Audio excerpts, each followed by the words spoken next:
Do you want to learn about some of the top talent coming through on the professional boxing scene? Then stay tuned.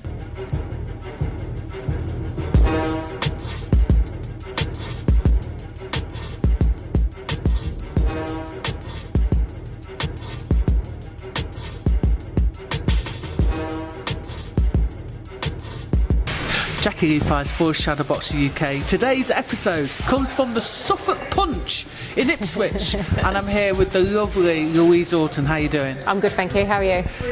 I'm good. I'm good. It's nice to see your face. Yeah, it's been a while. It has been a while. It has been a while, but it's good to see you back in the mix. So, listen, there's been a lot happening since I last saw you. You've changed trainers, you've changed camps. I mean, start at the beginning. What happened last year? The last time I saw you, we were weeks away from a fight, and then there was all change. Yeah, so I think the last time that you saw me, I had numerous fights cancelled, and then I was booked for October the 8th or the 9th, I believe it was, and we was in good prep for that. Literally got to the day before and I got a text message from one of my old coaches saying, "Oh, I'm really sorry to hear about your fight."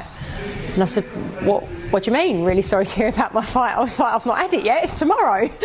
And then I got a screenshot message of someone who'd put on social media that the show had been cancelled. This was before I'd even been told. But yeah, basically the show got cancelled again, and I didn't get to box again. So I then decided that I wasn't getting anywhere with the current managers, the current coach. I just felt there was too much kind of bad blood in the sense that I'd been let down far too much, and I just couldn't go through it anymore, and I'd lost the motivation, I'd lost that fire in my belly, the spark, and to get it back I just knew that I needed a break, I needed a change. So I then changed to new coaches, signed a new management deal with Sam Kinnock. So yeah, and things are moving really well now, so really happy. I've definitely made the right decision.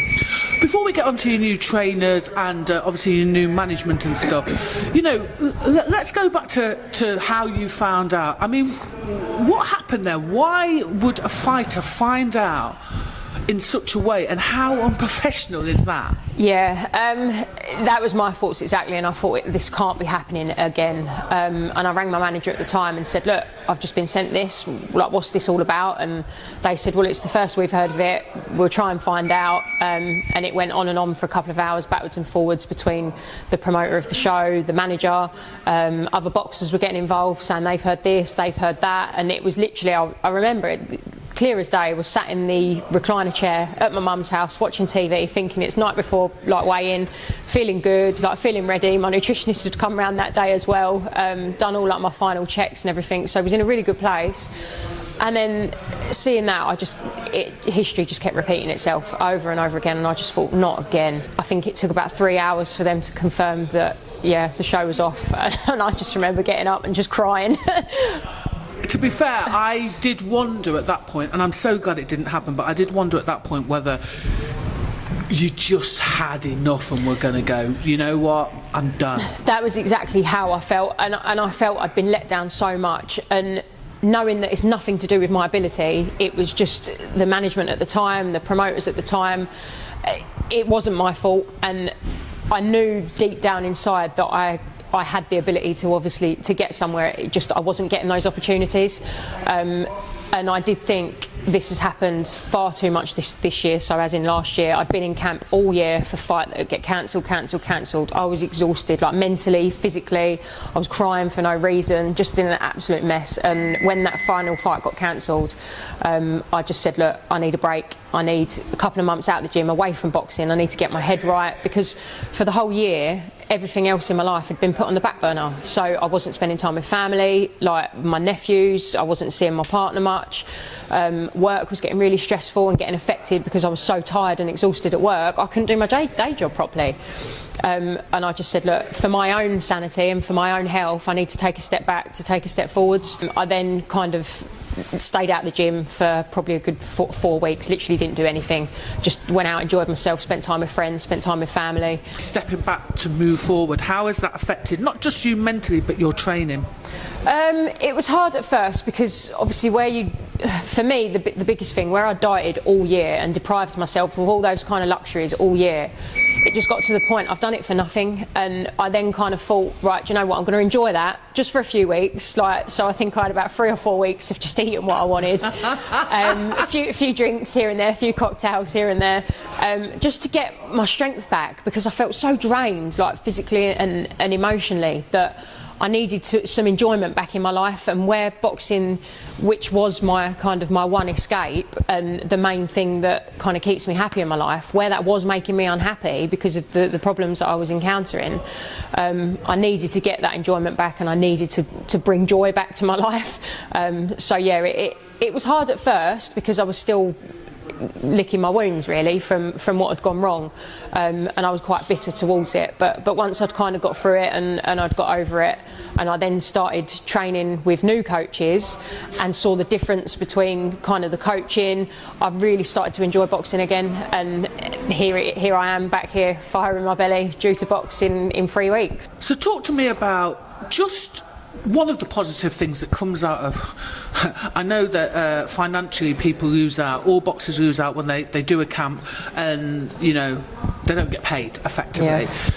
What is one of the bonuses of doing a camp? Is it, you know, like almost like a trial run? Okay, I know that I'm on weight, my body looks slamming because it do you know what I'm saying? All of those little things, does that help in any way? It does, because where I've not boxed for, it'll be 3 years soon, because with COVID and all these issues that have gone on, it's good to go through the motions, to go through. I've made it up till weigh-in day, like I think it's twice, so to get to that stage, you know that you can do it, you know you've got the ability to do it, and each time I've learned something different in terms of how to do my weight, what I can have, what I can't have, and my nutritionist is brilliant, so I actually generally look forward to fight week because I'm allowed ice cream.